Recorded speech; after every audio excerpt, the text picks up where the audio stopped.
Réjouissez-vous toujours, dit saint Paul, et je ne veux pas avoir d'autres paroles avec vous que les siennes.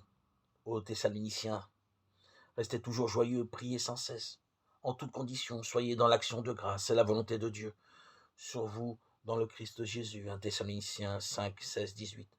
La volonté de Dieu sur nous dans le Christ Jésus, c'est que nous soyons en toutes conditions, où que nous soyons, quoi que nous fassions, dans l'action de grâce.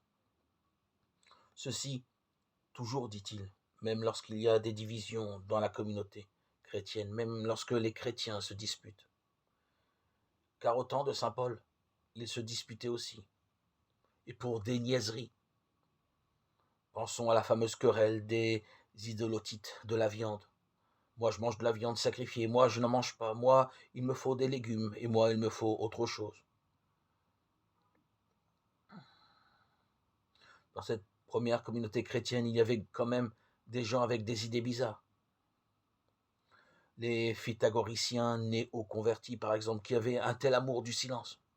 Le silence était pour eux chose tellement grande, tellement belle, qu'ils refusaient de manger du poisson, parce que le poisson était, à leurs yeux, le plus merveilleux symbole du silence. Ce sont en effet de grands silencieux. Nous devinons alors ce que pouvait être une communauté où les néo-pythagoriciens refusaient de manger du poisson, l'autre de la viande, l'autre des légumes. Et saint Paul leur dit à tous, ne va pas avec ton aliment faire périr celui-là pour lequel le Christ est mort, Romains 14, 15. Et il ajoute à l'adresse de chacun d'eux, celui qui mange de la viande, peu importe, le fait pour le Seigneur, puisqu'il rend grâce à Dieu. Et celui qui s'abstient le fait pour le Seigneur, et il rend grâce à Dieu, Romains 14, 6. Nous retrouvons là la grande attitude en toute chose, rendre grâce à Dieu.